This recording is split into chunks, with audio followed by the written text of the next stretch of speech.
तुम्हारे लहजे में उर्दू का इंतखाब नहीं, यही सबब है कि लहजे में जी जनाब नहीं। हाँ, ये आगे के लोग कुछ बोल रहे हैं, इसी तरह से सुन लेंगे जैसे आगे के लोग सुन रहे हैं, तो कलेजा नहीं कलेजी निकाल कर रख देंगे आपके सामने। अब जिन मुकर्रिर का आप इंतजार कर रहे थे माशाल्लाह, बड़े लंबे लंबे कदमों के साथ माशाल्लाह हमारे फजीलतुल शेख अब्दुल गफ्फार सल्फी साहब बनारस की सनाती सरजमी से चलकर माशाल्लाह आ गए हैं। उनका पुरमग़्ज़ बयान सुनना है और बगैर सुने इंशाल्लाह जाना नहीं है। तुम्हारे लहजे में उर्दू का इंतखाब नहीं, यही सबब है कि लहजे में जी जनाब नहीं। शेर सुनाना यह चाह रहा था कि जरा सी बात पे तुम क्यों उठा कर ले आए, जरा सी बात पे तुम क्यों उठा कर ले आए, हरे कलाम पाक है स्कूल की किताब नहीं। जरा सी बात पे तुम क्यों उठा कर ले आए, कलाम पाक है स्कूल की किताब नहीं।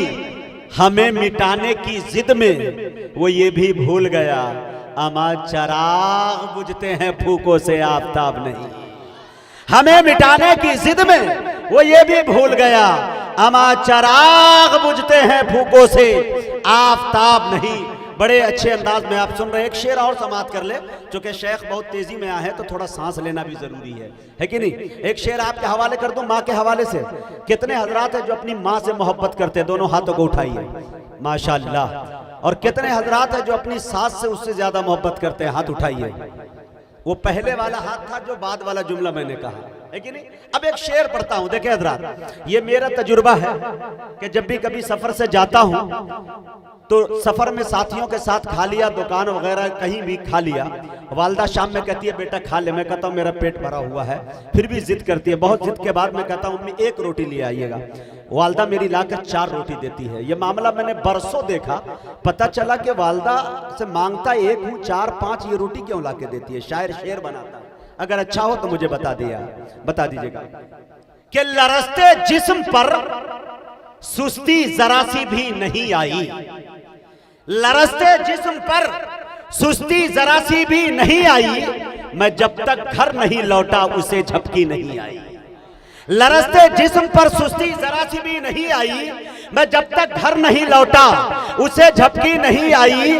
हमेशा एक रोटी मांगने पर 4 देती है, अरे बुढ़ापा आ गया माँ को मगर गिनती नहीं आई।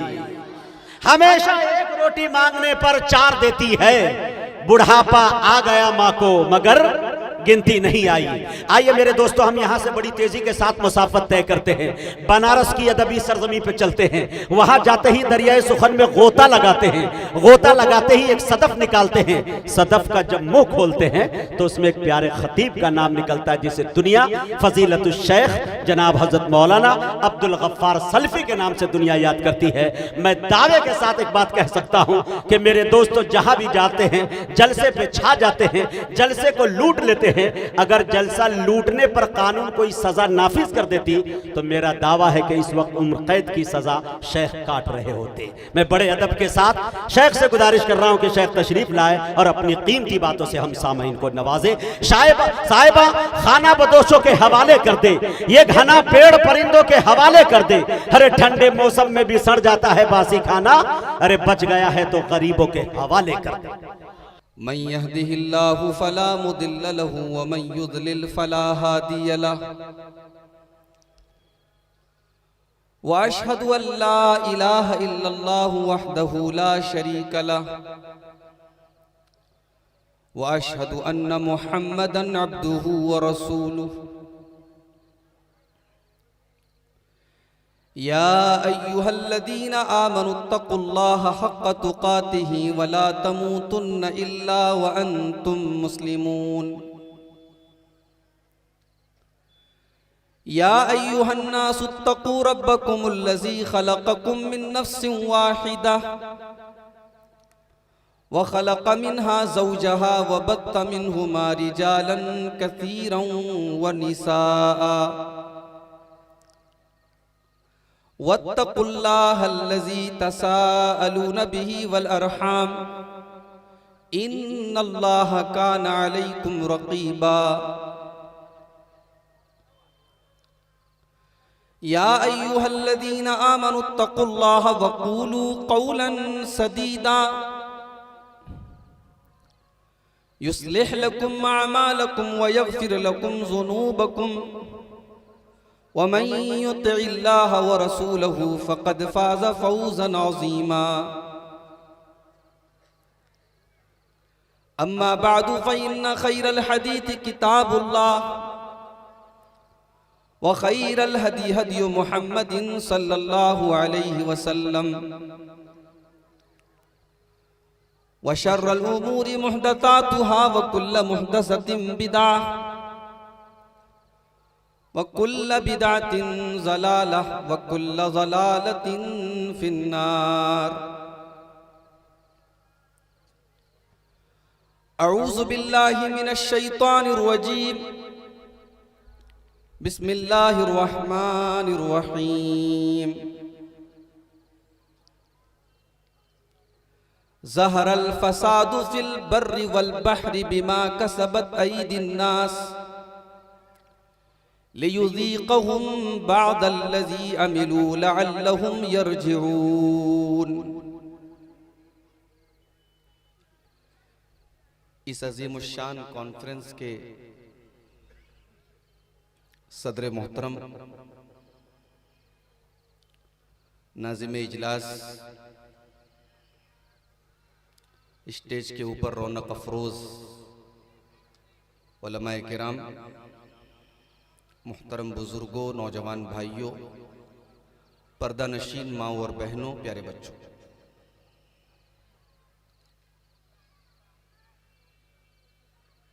ये अज़ीमुश्शान कॉन्फ्रेंस इस्लाह मुआशरा के मकसद से मुनक़िद हुई है। मुआशरे की इस्लाह कैसे की जाए, समाज को कैसे सुधारा जाए, सोसाइटी के अंदर पाए जाने वाली खराबियों का इलाज कैसे किया जाए, ये मोटो है, ये मकसद है इस कॉन्फ्रेंस का।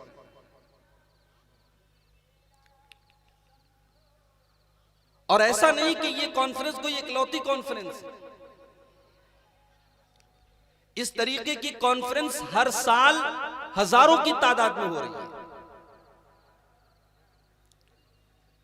लेकिन क्या वाकई में मुआशरे की इस्लाह हो रही है? समाज सुधर रहा है? बुराइयों का ग्राफ नीचे आ रहा है? नहीं, बल्कि हालात और बद से बदतर होते चले जा रहे हैं। समाज सुधर नहीं रहा है, बुराइयां बढ़ रही हैं, नेकियां घट रही हैं। क्यों? रीजन क्या है? वजह क्या है? कुरान करीम का मुताला हम करते हैं तो कुरान हमें जवाब देता है। ज़हरल फ़सादु फ़िल बर्रि वल बहरि बिमा कसबत अयदिन नास। दुनिया के अंदर जहां भी तुम्हें फसाद नजर आ रहा है, बिगाड़ नजर आ रहा है, परेशानियां नजर आ रही हैं, तबाही नजर आ रही है,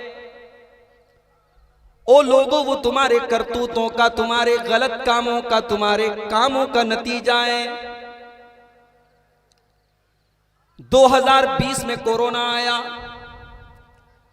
2021 शुरू हो चुका है, 1 साल का पीरियड गुजर चुका है, कोरोना खत्म नहीं हो रहा है, मौतें बराबर हो रही हैं, केसेस बढ़े जा रहे हैं। रमजान का मुबारक महीना फिर एक बार और खतरे में नजर आ रहा है।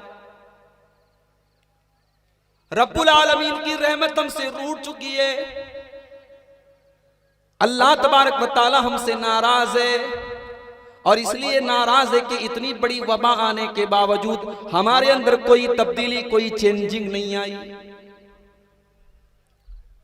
ज़हरल फ़सादु फ़िल बर्रि वल बहरि बिमा कसबत अयदिन नास मेरे बंदो, दुनिया के अंदर तुम्हें जो भी बिगाड़ नजर आ रहा है, जो भी फसाद नजर आ रहा है, वो तुम्हारे अपने करतूतों का नतीजा है, वो तुम्हारे गलत कामों का नतीजा है। लियुज़ीक़हुम बादल्लज़ी अमिलू, ये कोरोना, ये बीमारियां, ये वायरस, ये अल्लाह ताला दुनिया में इसलिए भेजता है ताकि तुम्हारे कुछ गुनाहों की सजा तुम्हें अल्लाह ताला दे दे। अल्लाह तुम्हें सारे गुनाहों की सजा अगर दे देगा तो तुम जमीन पर रहने के काबिल भी न बचोगे। अल्लाह तबारक व तआला तुम्हारे कुछ गुनाहों की सजा दे देता है। लियुज़ीक़हुम बादल्लज़ी अमिलू लअल्लहुम यरजिऊन, ताकि तुम अल्लाह की तरफ रुजू करो। लेकिन हम रुजू नहीं कर रहे हैं मेरे भाई। 1 साल का पीरियड गुजर गया, अपनी आंखों से हमने सैकड़ों हजारों को मरते हुए देखा। पूरी दुनिया ठप हो गई, मस्जिदों के दरवाजे बंद हो गए, खाने काबा का तवाफ रुक गया, हज मनसूख हो गया, उम्रा मनसूख हो गया। इतनी बड़ी तबाही पूरी इंसानी तारीख में हमने शायद न देखी हो। मगर मेरे प्यारे भाइयों, हमारे दिल की सख्ती पर कोई असर न पड़ा, हमारी बदामालियों पर कोई असर न पड़ा। जैसे ही लॉकडाउन खत्म हुआ, शराब के अड्डे फिर से आबाद हो गए, जिना के अड्डे फिर से आबाद हो गए, मुसलमान फिर से सूद और ब्याज खाने लगा। मस्जिदों में अब भी सन्नाटा है, कुरान से अब भी हम दूर हैं, अल्लाह के दीन से अब भी हम दूर हैं। हमारे अंदर कोई कमी, हमारे अंदर कोई तब्दीली नहीं आ पाई। हम समाज को सुधारेंगे? समाज ऐसे नहीं सुधरेगा मेरे भाई। याद रखो मेरे प्यारे भाइयों, मेरी प्यारी माओ बहनों, समाज को सुधारना है, मुआशरे की इस्लाह करना है तो सबसे पहले हमें और आपको अपनी इस्लाह करनी होगी। आज अफसोस की बात यह, हम दूसरों की तो इस्लाह करना चाहते हैं, दूसरों को तो सुधारना चाहते हैं, मगर अपने आप को कोई सुधारने के लिए तैयार नहीं है। हर आदमी दूसरे के ऊपर उंगली उठा रहा है, हर आदमी दूसरे को सुधारना चाहता है, कोई अपने गरेबान में झांकने को तैयार नहीं है। बाप नमाजी है,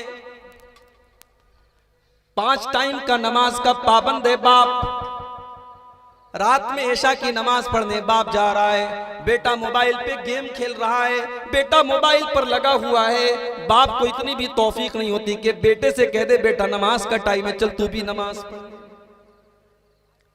मां रात में तहज्जुद की नमाज पढ़ रही है, बेटी किसी गैर महरम लड़के से मोबाइल के ऊपर बातें कर रही है।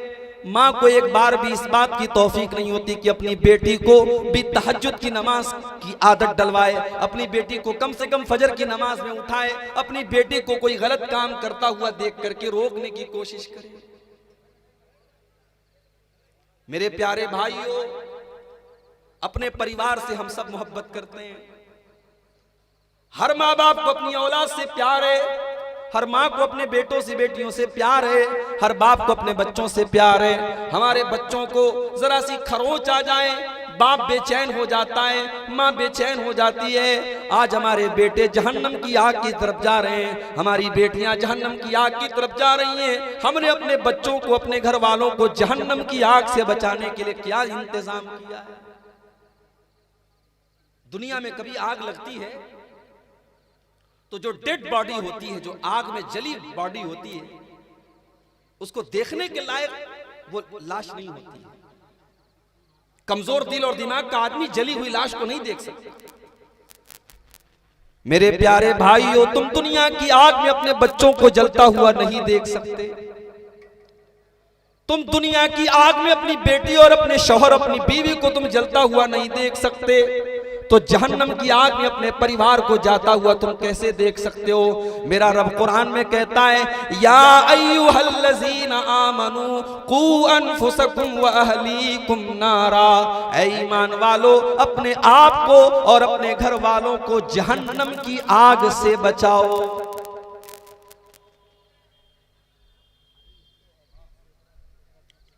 दुनिया की आग जलाने के लिए काफी है, मगर दुनिया की आग से 79 गुना ज्यादा, 69 गुना ज्यादा खतरनाक जहन्नम की आग है। अल्लाह फरमाता है मेरे बंदो तुम अपने बच्चों को, अपने परिवार को, अपनी बीवी को, अपने घर वालों को जहन्नम की आग से बचाओ। और जहन्नम की आग पेट्रोल और डीजल से न जलेगी, जहन्नम की आग मिट्टी के तेल से न जलेगी। वक़ूदुहन्नास वल हिजारा, जहन्नम की आग तो इंसानों से जलेगी, जहन्नम की आग तो पत्थरों से जलेगी। अपने बच्चों को, अपने परिवार को जहन्नम की आग से बचाओ। मेरे प्यारे भाइयों, हम समाज को सुधारने की बात करते हैं और अपने घर वालों को सुधारने की कोशिश नहीं करते। आज गौर करो, आज हमारे घरों में कितने लोग हैं जो अपने घरों में कुरान पढ़ते और पढ़वाते हैं। आज कुरान को रमजान में शायद 2-4 पारे हमने रमजान में पढ़ लिए, वरना साल भर कुरान को लपेट करके, रेशम के कपड़े में लपेट करके हम अलमारियों में, ताकों में सजा देते हैं। कुरान पढ़ने का हमारे पास है, हमारी औरतों के पास टाइम नहीं है। बहुत काम है भैया आपको।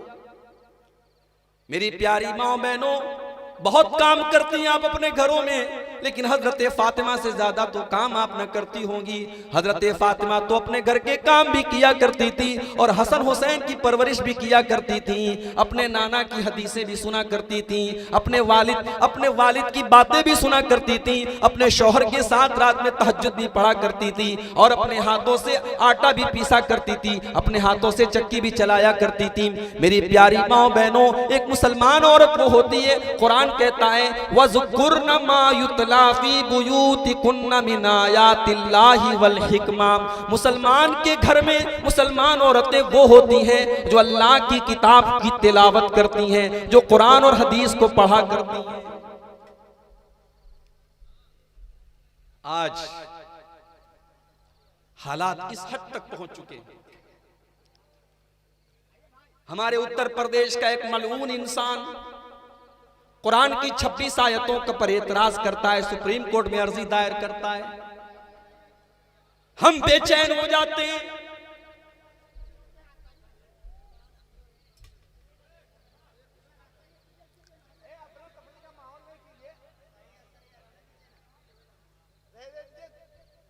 हेलो, जो जहां है उन्हें वहीं रहने दीजिए, अफरा तफरी का माहौल पैदा मत कीजिए। कुर्सियां पूरब की जानिब खाली है, आप लोग खुद वहां जाकर के बैठ जाएं, अपनी जगह ले लें। शुरू। कुरान मजीद की 26 आयतों पर एक मलून एतराज कर रहा है। हम और आप बेचैन हो गए, परेशान हो गए। मगर मेरे प्यारे भाइयों, कभी हमने गौर किया कि उस कुरान के ताल्लुक से हमारा रवैया क्या है?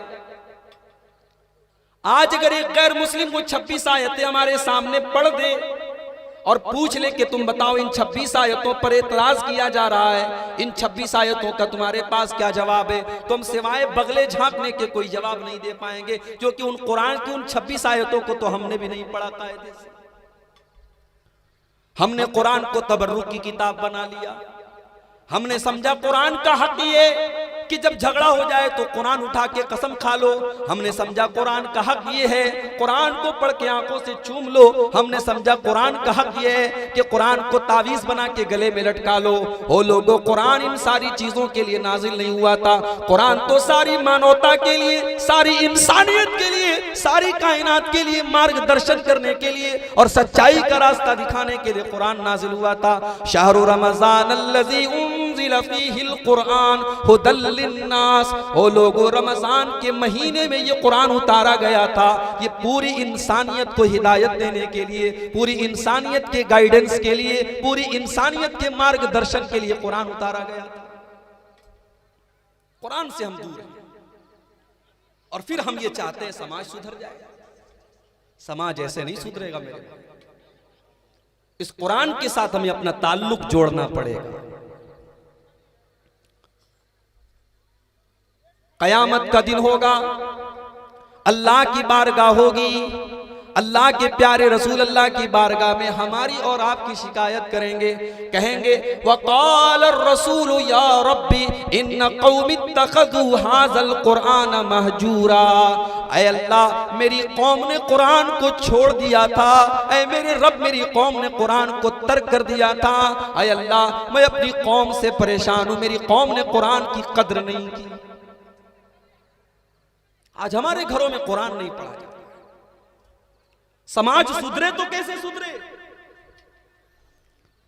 मेरी प्यारी माओ बहनों, आप अगर चाहें तो घर के माहौल को बना भी सकती हैं और आप चाहें तो बिगाड़ भी सकती हैं। एक औरत अगर चाहे तो बेनमाजी शौहर को नमाजी बना सकती है। एक औरत अगर चाहे तो शराबी शौहर की शराब छुड़वा सकती है। भाई फिरौन बहुत बड़ा जालिम था, फिरौन बहुत बड़ा जालिम था, मगर अपनी बीवी की बात तो फिरौन भी मान गया। याद करो जब मूसा अलैहिस्सलाम फिरौन के महल के पास, उनकी मां ने जब उनको संदूक में डाल करके पानी में डाला और वो संदूक तैरते तैरते फिरौन के महल के पास पहुंचा। फिरौन की बीवी ने अपने बरामदे से देखा, अपनी लौंडियों को, अपनी नौकरानियों को भेजा, जाओ उस संदूक को लेकर के आओ।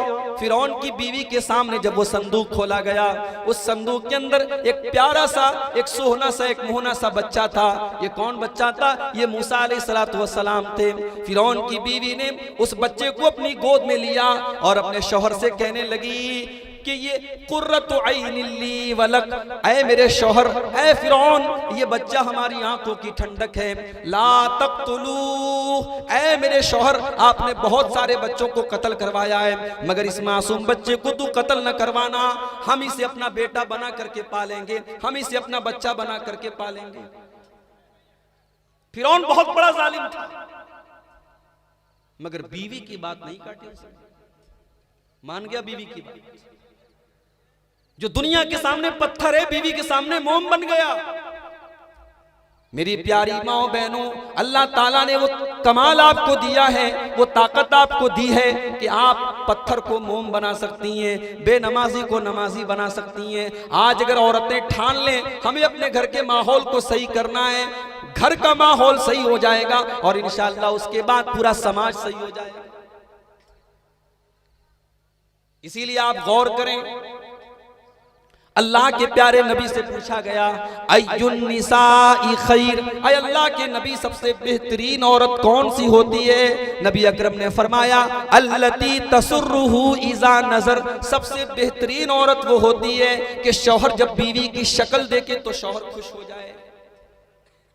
बीवी हो तो ऐसी हो, शौहर टेंशन में, तकलीफ में, दर्द में, कारोबार की उलझन है, बाहर की उलझन है, घर में आया, बीवी का मुस्कुराता हुआ चेहरा देखा, उसकी उलझन दूर हो। बीवी ऐसी होनी चाहिए, बीवी ऐसी नहीं होनी चाहिए। शौहर बेचारा कहीं है, ये फोन करके कहती है अरे आपकी मां ने ये कह दिया, आपकी बहन ने ये कह दिया, वो अपनी टेंशन में अपने दुखड़े सुना रही है। एक अच्छी बीवी, एक शौहर का दर्द बांटने वाली बीवी घर में आ जाए तो घर जन्नत बन जाता है। मेरे प्यारे, याद करो जब हमारे नबी के ऊपर कुरान की पहली वही नाजिल हुई और सूरे अलग की 5 आयतें आपके ऊपर नाजिल हुई। इक़रा बिस्मि रब्बिकल्लज़ी खलक़, खलक़ल इंसान मिन अलक़, इक़रा व रब्बुकल अकरम अल्लज़ी अल्लम बिल क़लम अल्लमल इंसान मा लम यअलम। जब कुरान की ये 5 आयतें हमारे नबी के ऊपर नाजिल हुई और अल्लाह ने आपको नबी बनाया, आप घबराए घबराए घर आए। आप गर्मी का मौसम था लेकिन आप कांप रहे थे, आपको सर्दी महसूस हो रही थी। आपने कहा खदीजा मुझे सर्दी महसूस हो रही है, ज़म्मिलूनी ज़म्मिलूनी, ऐ खदीजा जल्दी से कोई कंबल लाओ, कोई चादर लाओ, मुझे ठंडक लग रही है, मुझे सर्दी लग रही है। हजरत खदीजा दौड़ी दौड़ी गई, चादर लाके आपको दिया, कंबल लाके आपको दिया। बुखारी के अल्फाज हैं, हजरत खदीजा ने जब कंबल ला करके उड़ाया, अल्लाह के नबी कहने लगे ऐ खदीजा आज तो मेरे साथ बहुत बड़ा वाकया हो गया है। आज अल्लाह ताला ने मुझे अपना नबी बनाया है, आज मुझे नबूवत अता की गई है। ऐ खदीजा, इतनी बड़ी जिम्मेदारी मेरे कंधों पर डाली गई है। लक़द खशीतु अला नफ्सी, ऐ खदीजा मुझे डर लग रहा है कहीं मेरी जान न चली जाए। ऐ खदीजा कहीं मैं हलाक न हो जाऊं, मुझे अपनी जान का डर है। शौहर टेंशन में,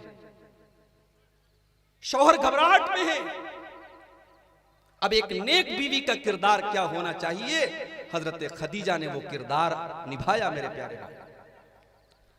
हजरत खदीजा कहने लगी, कल्ला वल्लाहि मा युखजी कल्लाहु अबदा। ऐ मेरे सरताज, अल्लाह ताला आपको कभी रुसवा न करेगा, अल्लाह आपको कभी जलील न करेगा।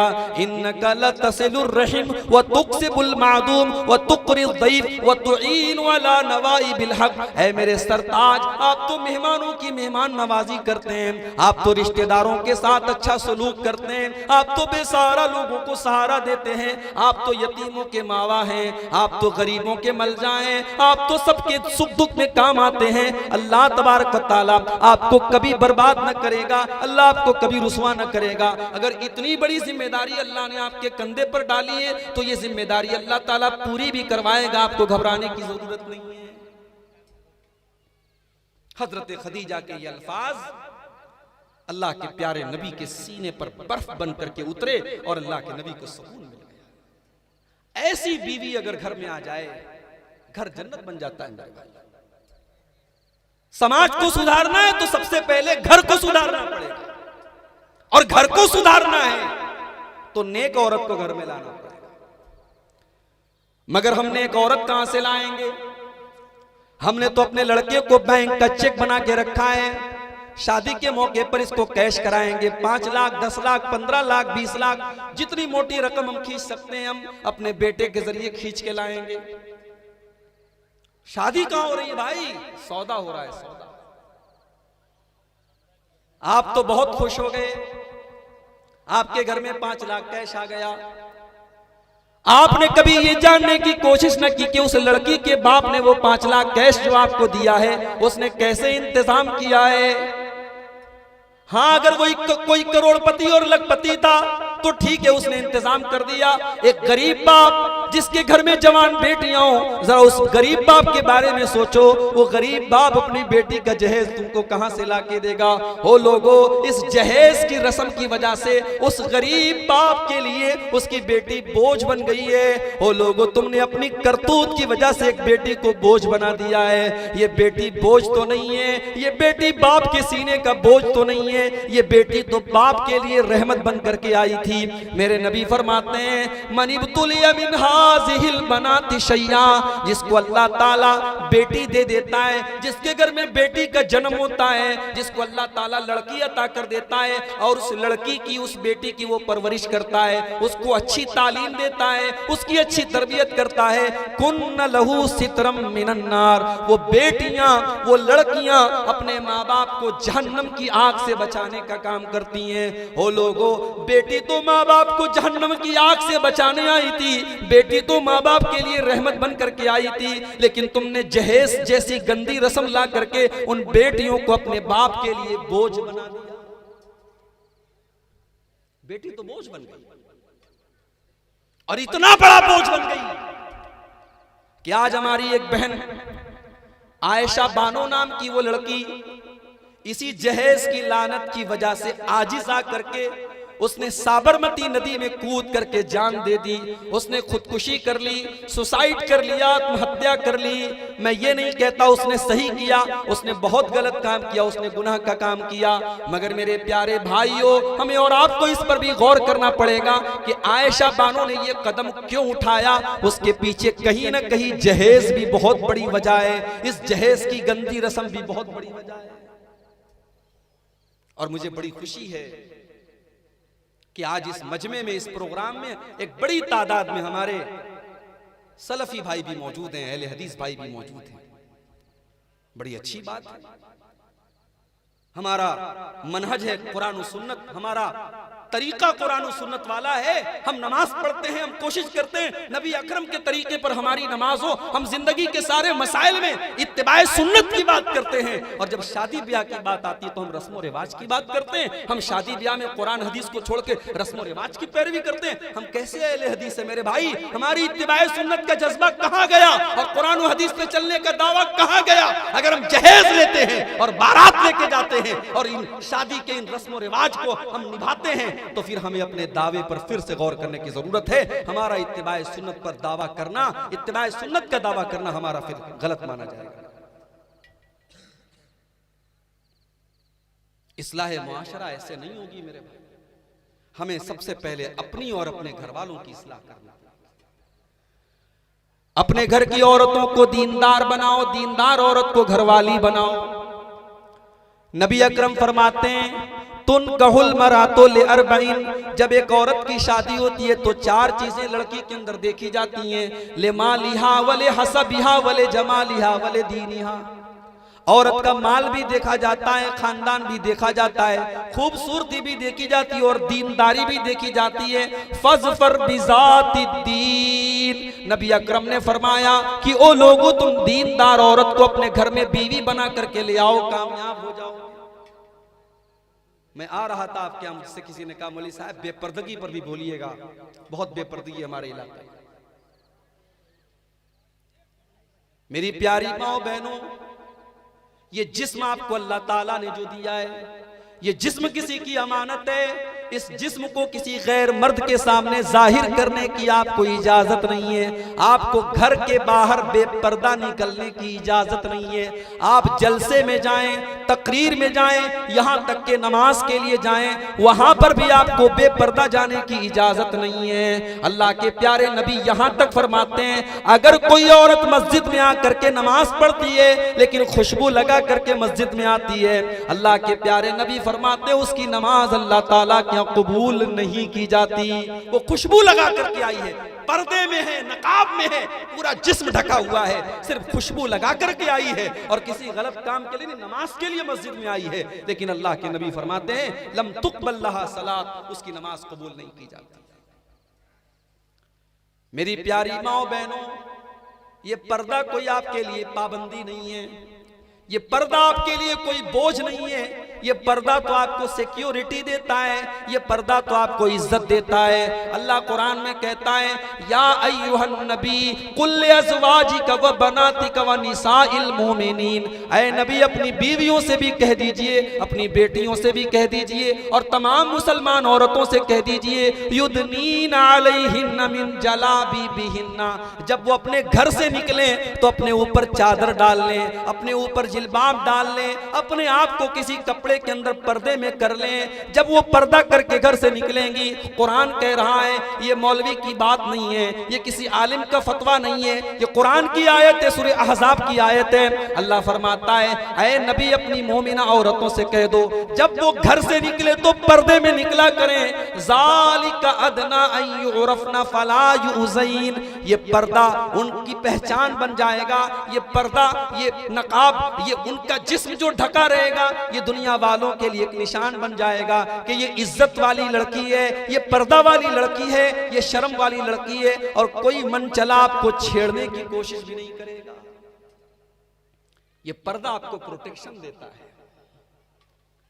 1000 रुपए का मोबाइल होता है तो हम जैसे तैसे रख लेते हैं, लेकिन 50,000 का आईफोन होता है तो हम उस पर स्क्रीन गार्ड लगवाते हैं, बेहतरीन कवर लगवाते हैं, उसके बाद पॉकेट में भी रखते हैं तो संभाल के रखते हैं कहीं दब ना जाए, कहीं टूट ना जाए। क्यों? 50,000 का मोबाइल है। मुसलमान औरत तो उस 50,000 से भी ज्यादा कीमती, 50 लाख से भी ज्यादा कीमती, तू अनमोल दौलत है, तुझे अल्लाह ने पर्दे में रहने का हुक्म दिया है। तू घर से निकले तो पर्दे में निकले। और इतना ही नहीं, कुरान तो यहां तक कहता है कि जब औरत चले जमीन पे और उसके पांव में पायल भी हो तो कुरान कहता है कि वला यज़रिबना बिअरजुलिहिन्ना लियुअलम मा युखफीना मिन ज़ीनतिहिन्ना। ऐ मुसलमान औरतों, जब तुम पायल पहन करके जमीन पे चलो तो धीरे धीरे चलो। हालांकि तुम घर में चल रही हो, लेकिन अगर तुम जोर जोर से जमीन पे पैर मारोगी तो तुम्हारे पायल की झनकार गैर मर्दों के कानों तक पहुंचेगी। और अल्लाह ताला को ये बात गवारा नहीं है, अल्लाह को ये बात पसंद नहीं है कि मुसलमान औरत के पायल की झनकार भी गैर मर्दों तक पहुंचे। माहौल बहुत खराब हो रहा है मेरे। एक मुसलमान औरत आज शर्मो हया जो उसका सबसे बड़ा गहना था, आज वो गहना खत्म हो रहा है। और अफसोस की बात यह है, अब गांव और देहात में भी ऐसे कपड़े पहने जा रहे हैं कि जिन कपड़ों को देख करके एक इज्जतदार आदमी की शर्म से निगाहें झुक जाएं। एक औरत के बदन की वो तमाम चीजें जो छुपी रहनी चाहिए आज वो जाहिर की जा रही हैं। आज बेपर्दगी को फैशन का नाम दे दिया गया, बेहयाई को फैशन का नाम दे दिया गया। अब छोटे छोटे कस्बों और देहातों में भी लड़कियों के हाथ में मोबाइल आ गया। अब सेल्फी लेने का शौक पैदा हो गया। अब व्हाट्सएप और फेसबुक पर फोटो डालने का दौर आ गया।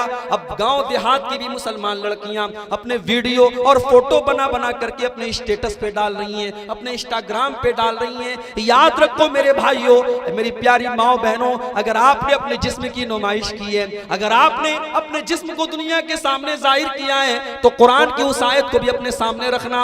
अल्लाह फरमाता है, इन्नल्लज़ीना युहिब्बूना अन तशीअल फाहिशतु फिल्लज़ीना आमनू लहुम अज़ाबुन अलीमुन फिद दुनिया वल आखिरा। जो लोग मुसलमानों के दरमियान बेहयाई को फैलाना चाहते हैं, बेपर्दगी को फैलाना चाहते हैं, उनको आखिरत में तो अजाब मिलेगा ही मिलेगा, दुनिया में भी दर्दनाक अजाब मिलेगा। बड़ी मेहनत हो रही है आज चेहरे के ऊपर। लड़कियां तो लड़कियां हैं भाई साहब, लड़के भी आजकल फेस वॉश के बगैर मुंह नहीं धोते हैं। सैलून में बाल बनवाने जाते हैं तो कहते हैं कि मेरा बाल वैसा बनवा दो जैसा सलमान खान का बाल है। कुछ बेचारे तो जाके कहते हैं कि आधा बाल रहने दो, आधा मुझे टकला बना दो। चेहरे पर इतनी मेहनत कर रहे हो, बाल को तरह तरह की शक्लें दे रहे हो, बंदर की तरह, भालू की तरह तुम बाल रख रहे हो। मेरी बहनों, तुम मिरर के सामने, आईने के सामने बैठ जाती हो तो एक एक घंटे तुम मेकअप करती हो। अच्छी खासी आंखें, उस आंखों को तुम ब्लू बना लेती हो, पीला बना लेती हो, लाल बना लेती हो, पलकों की को संवार लेती हो, चेहरे पर न जाने कितने किस्म की क्रीमें लगा लेती हो। आजकल तो ये सब जो दुकानें खोल के बैठे हैं ब्यूटी पार्लर वाले, ये तो बिल्कुल काली कलूटी औरत भी जाती है तो इतना प्लास्टर करते हैं और इतना उस पर रंग रोगन चढ़ाते हैं, वो बेचारी हीरोइन बन के बाहर निकलती है। इतनी मेहनत हो रही है चेहरे के ऊपर। लेकिन मेरे प्यारे भाइयों, मेरी प्यारी बहनों, याद रखो, ये खूबसूरत चेहरे अगर तुमने अल्लाह ताला को राजी न किया तो जहन्नम की आग में झुलसा दिए जाएंगे।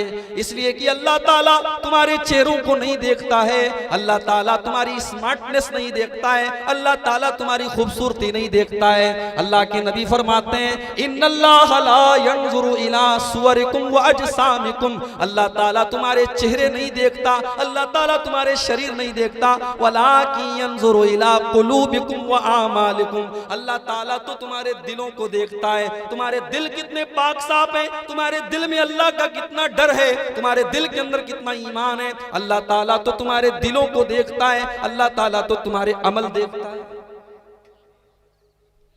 नबी अकरम के पास एक औरत आई, काली कलूटी औरत है, खूबसूरत नहीं है, काली कलूटी औरत है। आकर के कहती है, अल्लाह के नबी, मुझे मिर्गी का दौरा आता है और जब ये दौरा मुझे आता है मैं बेहोश हो जाती हूं, और जब ये दौरा मुझे आता है तो अल्लाह के नबी मेरा सतर खुल जाता है, मेरी शर्मगाह खुल जाती है। अय अल्लाह के नबी, मेरे हक में दुआ कर दीजिए, अल्लाह ताला ये बीमारी दूर कर दे, ये मुझसे बर्दाश्त नहीं होती। बहुत गौर से सुनना, अपने चेहरों पर प्लास्टर करने वाली मेरी बहनों और फेस वॉश से अपना मुंह धोने वाले मेरे नौजवानों, इस वाक़े को बहुत गौर से सुनना। काली कलूटी औरतें नबी अकरम से दुआ कराने आई है और कह रही है अल्लाह के नबी मुझे मिर्गी का दौरा आता है, मैं बेहोश हो जाती हूँ, मेरा सतर खुल जाता है, आप दुआ कर दीजिए बीमारी दूर हो जाए। नबी अकरम फरमाते हैं इन शिअति दअउतु लकी, अगर तुम चाहती हो मैं दुआ कर दूंगा तुम्हारी बीमारी ठीक हो जाएगी।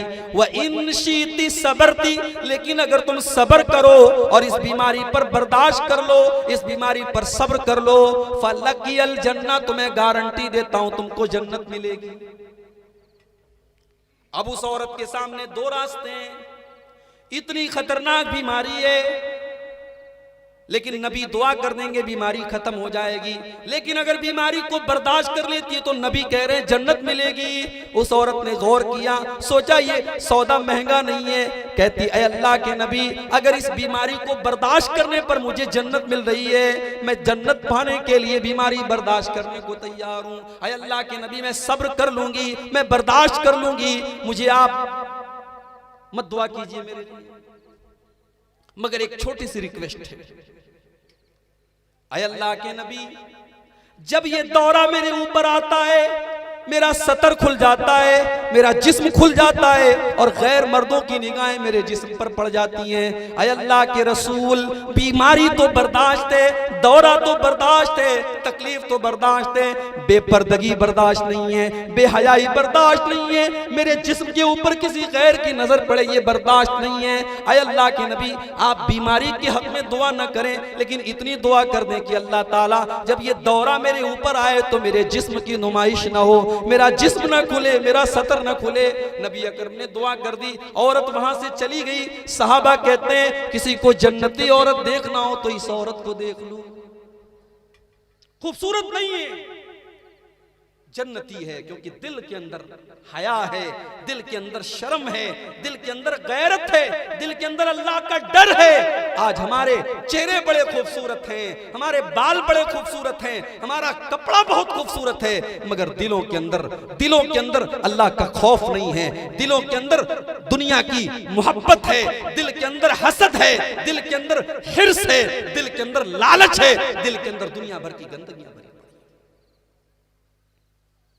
हजरत बिलाल को देखो, ये कोई हैंडसम और स्मार्ट तो नहीं थे, काले कलूटे थे, हबशा के रहने वाले थे, नबी अकरम पर ईमान लाए।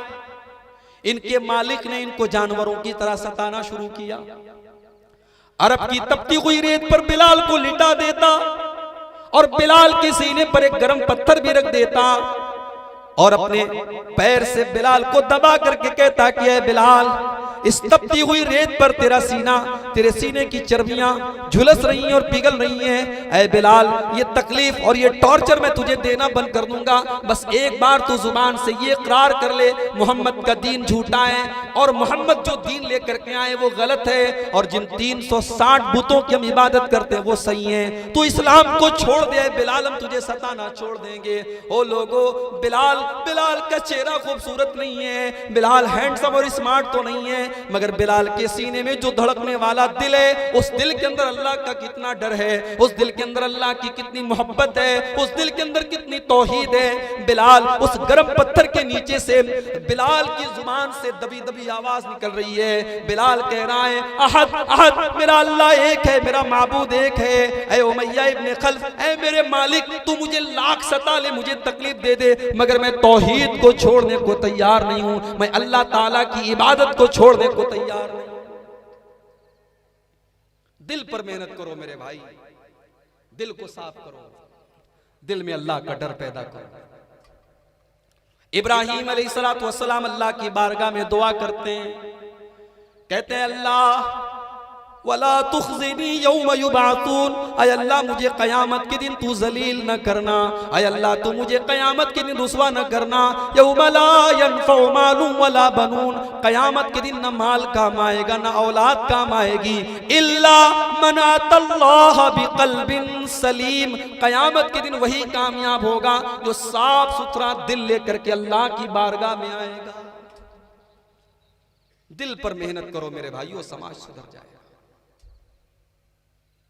मेरे प्यारे नौजवान साथियों, आज जरा अपनी अपनी जिंदगियों का जायजा लो आज हमारे नौजवानों को क्या हो गया है, आज उनकी जिंदगी का मकसद क्या है। आज खाना है, कमाना है, एंजॉय करना है। कोई गुटखा खाने में मस्त है, कोई सिगरेट पीने में मस्त है, कोई लड़कियों से बातें करने में मस्त है, किसी को शराब में सुकून मिल रहा है, किसी को जिना में सुकून मिल रहा है। ओ मेरे नौजवान भाइयों, ये तुम्हारी जिंदगी का मकसद तो नहीं है, तुम्हें अल्लाह ने इसलिए तो नहीं बनाया है। अगर जिंदगी का मकसद खाना, कमाना और एंजॉय करना है तो फिर अल्लाह ने हमको इंसान क्यों बनाया। हम जानवर भी तो बन सकते थे, अल्लाह ने हमें इंसान इसलिए बनाया क्योंकि हम अल्लाह की इबादत करें, हम अल्लाह को राजी करें। कुल इन्ना सलाती व नुसुकी व महयाया व ममाती लिल्लाहि रब्बिल आलमीन। ऐ नबी आप ऐलान कर दीजिए, मुसलमान की नमाज, मुसलमान की कुर्बानी, मुसलमान का जीना, मुसलमान का मरना सब अल्लाह रब्बुल आलमीन के लिए।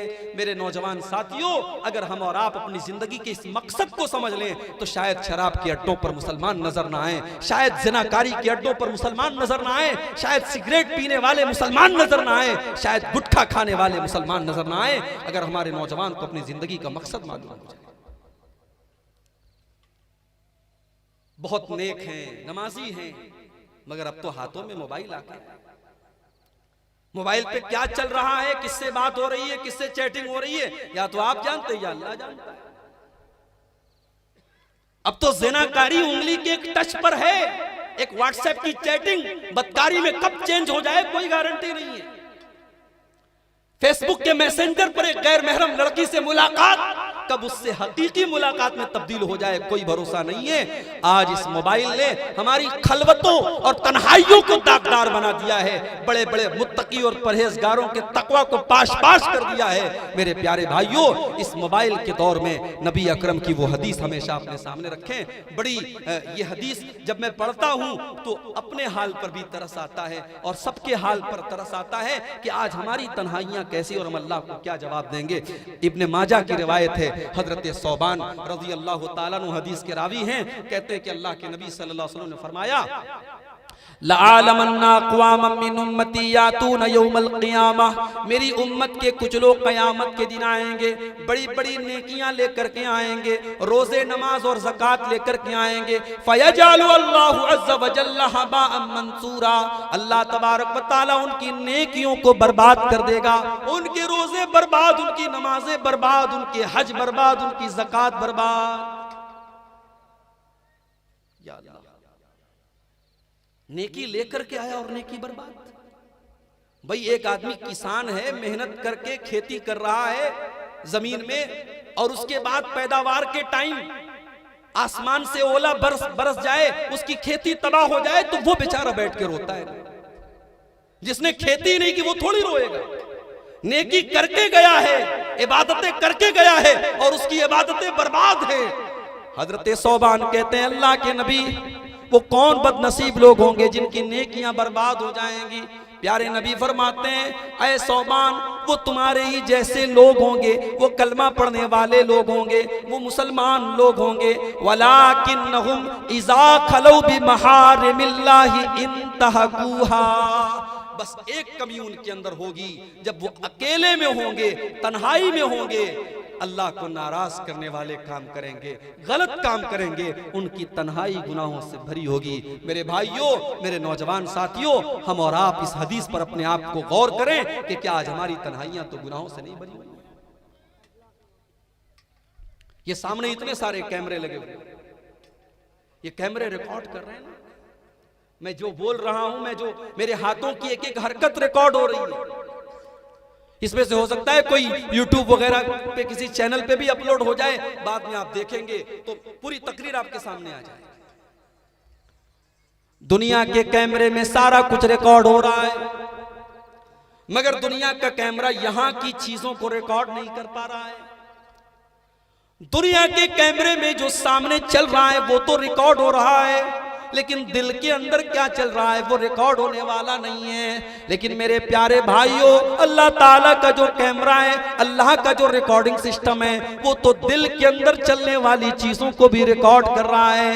अल्लाह ने फरमाया, यालमु खाइनतल आयुनि वमा तुख्फिस सुदूर, ओ ओ लोगों, तुम्हारा परवरदिगार तो तुम्हारी आंखों की चोरी को भी जानता है। जब तुम रास्ता चलते हो, तुम्हारी आंखें कहां कहां जा रही हैं, तुम्हारी आंखों की चोरी को भी अल्लाह जानता है। वमा तुख्फी सुदूर, और तुम्हारे सीने के अंदर क्या छुपा हुआ है, तुम्हारे दिलों के अंदर क्या छुपा हुआ है, वो भी अल्लाह जानता है, वो भी रिकॉर्ड किया जा रहा है। दुनिया की अदालतों में हम झूठ बोल के भी बच जाते हैं, रिश्वत देख करके भी बच जाते हैं। चर्ब जबान आदमी है, अपनी जुबान के बल पे झूठा वकील है, अपनी जुबान के बल पे झूठा केस जीत जाता है। क्या अल्लाह की बारगाह में, अल्लाह की अदालत में भी ऐसा होगा? जी नहीं।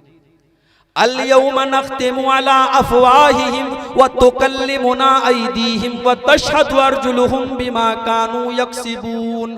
अल्लाह फरमाता है, कयामत के दिन हम तुम्हारी जुबान के ऊपर मोहर लगा देंगे, तुम जुबान से कुछ भी नहीं बोलोगे।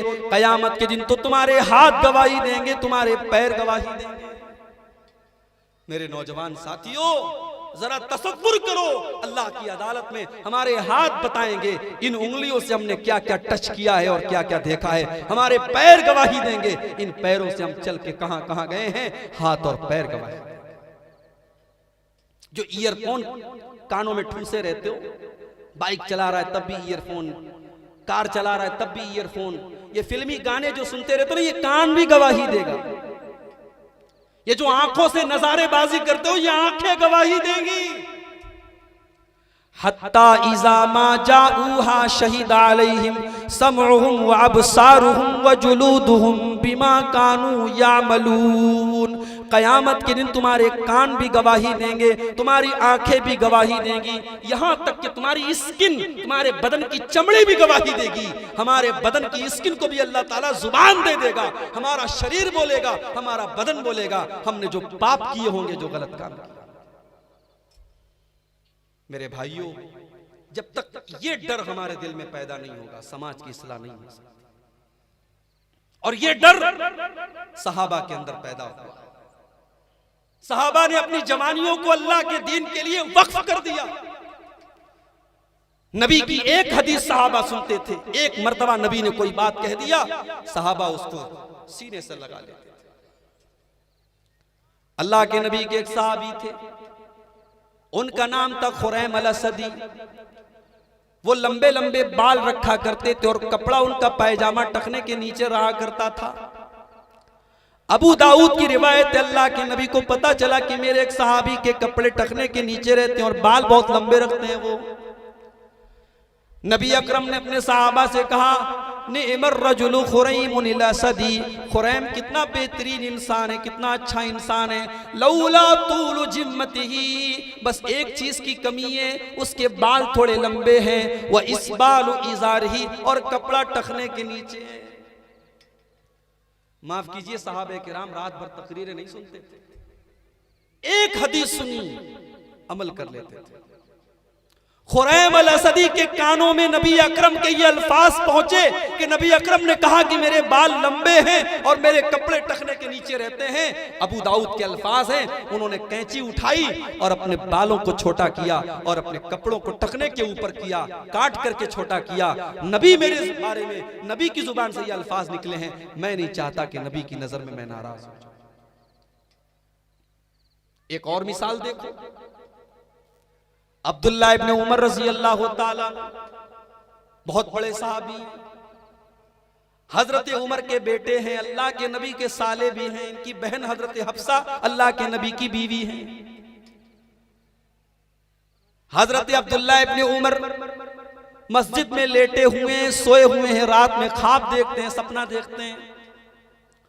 ख्वाब में देखते हैं कि दो लोग इनके पास आए, उनको पकड़ के कुआं के पास लेके गए। इन्होंने कुएं में झांक करके देखा तो कुएं के अंदर आग जल रही थी, आग भड़क रही थी। ये डर गए। उन दोनों लोगों ने कहा, डरो मत, तुम इसके अंदर नहीं जाओ। अब्दुल्ला इब्ने उमर की नींद खुली। ये ख्वाब देख करके, सपना देख करके डर गए कि ये अजीबोगरीब ख्वाब मैंने क्यों देखा। सहाबा की आदत थी, जब वो कोई ख्वाब देखते थे अल्लाह के रसूल सल्लल्लाहु अलैहि वसल्लम से आकर के बताते थे, अल्लाह के नबी ताबीर बयान करते थे। अब्दुल्ला इब्ने उमर की हिम्मत नहीं पड़ी कि अपना ये ख्वाब मैं रसूल अकरम से बयान करूं। वो अपनी बहन के पास आए, कौन थी इनकी बहन? हजरत हफ्सा बिनते उमर, अल्लाह के रसूल सल्लल्लाहु अलैहि वसल्लम की बीवी हजरत हफ्सा। बहुत सारी बातें ऐसी होती है ना जो भाई किसी से शेयर नहीं करता, अपनी बहन से शेयर करता। ये भाई बहन का रिश्ता भी बड़ा प्यारा होता है। हजरत अब्दुल्लाह इब्न उमर अपनी बहन के पास आए, अये हफ्सा मैंने ऐसा ऐसा ख्वाब देखा है, तू जरा अल्लाह के नबी से इस ख्वाब की ताबीर पूछ के मुझे बता दे।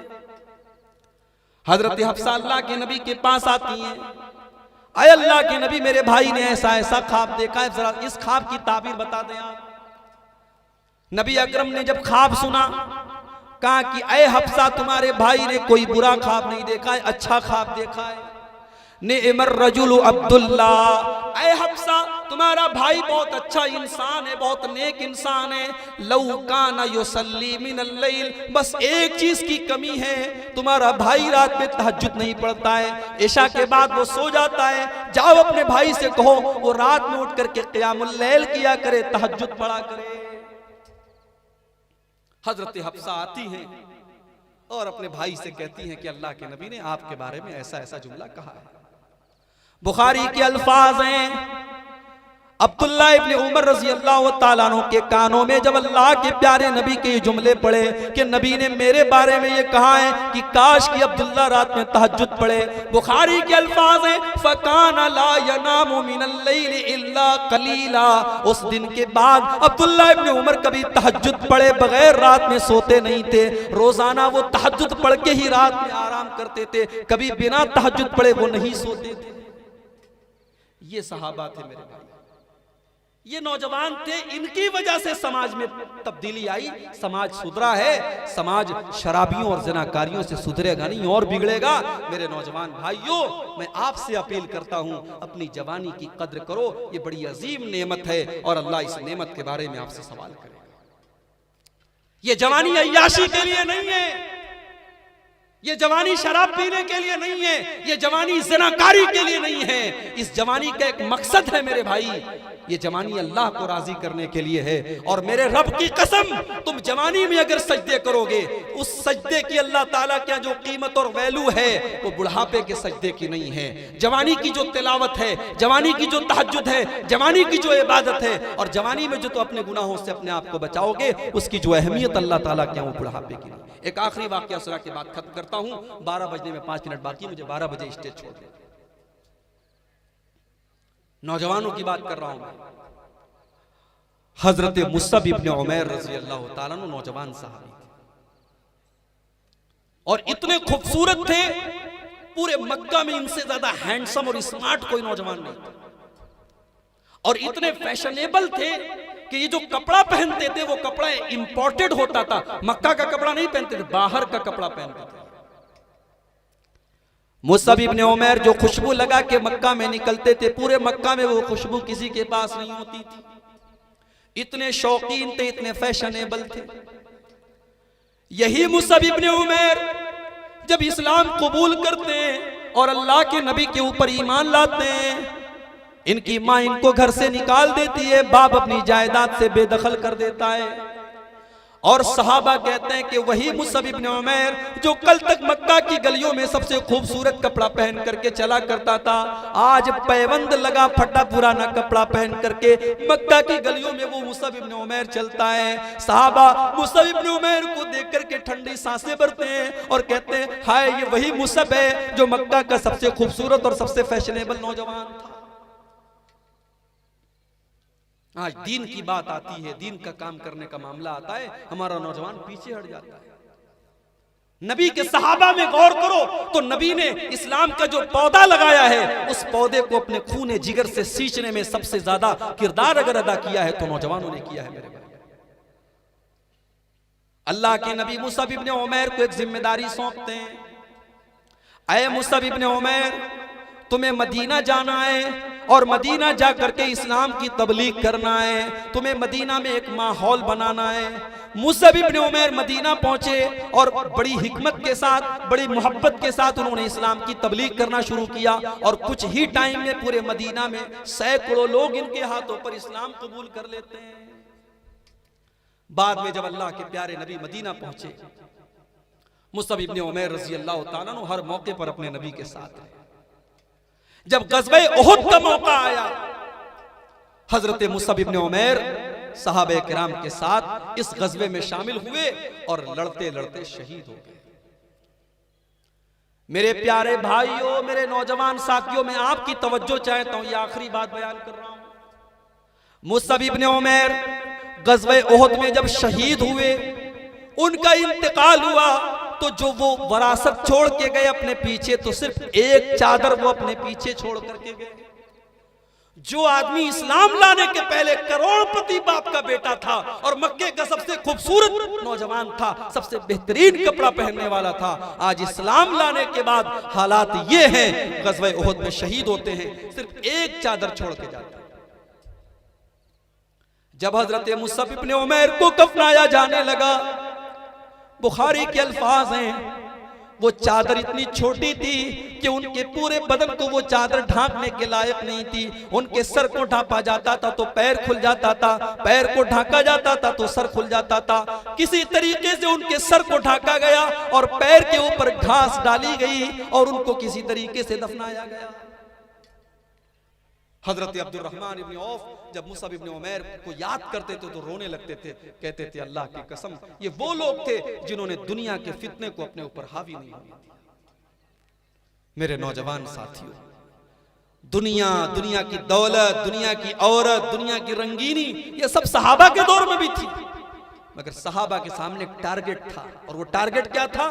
हमें अल्लाह को राजी करना है। ये जिंदगी अल्लाह की अमानत है, मौत कभी भी आ सकती है, हम अल्लाह क्या जाएंगे, अल्लाह को क्या हिसाब देंगे, ये डर था सहाबा को। और यही डर, इसी डर की वजह से सहाबे किराम ने अपनी जिंदगियों को अल्लाह को राजी करने वाले कामों में गुजारा है। मेरे नौजवान साथियों, ये चंद बातें थी मैंने अपनी बहनों के ताल्लुक से भी कुछ बातें अर्ज की हैं। चूंकि मेरे साथ मजबूरी ये है कि अभी प्रोग्राम खत्म करके मुझे यहाँ से पटना जाना है, 4 बजे मेरी वहाँ ट्रेन है और मेरे पास वक्त बहुत कम है। हालांकि जलसे के मुंतज़मीन की ख्वाहिश थी मैं और थोड़ी देर आपके सामने खिताब करूँ, लेकिन चूंकि लंबा सफ़र करना है, मैं बड़ी माजरत के साथ अपनी गुफ्तगू ख़त्म कर रहा हूँ। हमारे बाद उस्ताद की हैसियत रखते हैं शेख खुर्शीद मदनी हफ़िज़हुल्लाह हैं, शेख अब्दुल्ला सालिम चतुर्वेदी हैं, और भी दीगर उलमा हैं, उनके खिताबात आप इंशाअल्लाह समाअत करेंगे। इस्लाह मुआशरा के ताल्लुक से चंद बातें आपके सामने मैंने बयान की हैं। अल्लाह से हम दुआ करते हैं रब्बुल आलमीन इन बातों पर मुझे और आप सबको अमल करने की तौफीक अता फरमाए। रब्बुल आलमीन हमारे नौजवानों की इस्लाह फरमाए, हमारी ख़वातीन की इस्लाह फरमाए। जिस मकसद के तहत आज की ये कॉन्फ्रेंस मुनक्किद की गई है, अल्लाह ताला उस मकसद में हम सबको खरा उतरने की तौफीक दे। अल्लाह ताला इस जलसे में आने वाले, शरीक होने वाले और सुनने वाले, सुनाने वाले सबके इल्म व अमल में अल्लाह ताला बरकत अता फरमाए। अल्लाह हमको हर बीमारी से शिफायाब कर दे। हम में से जो लोग बीमार हैं, अल्लाह उनको सेहत अता फरमाए। जब तक हम दुनिया में जिंदा रहें, इस्लाम पर जिंदा रहें और खात्मा हम सबका ईमान पर हो। आमीन। व आखिर दावाना अनिल हम्दुलिल्लाहि रब्बिल आलमीन। वस्सलाम।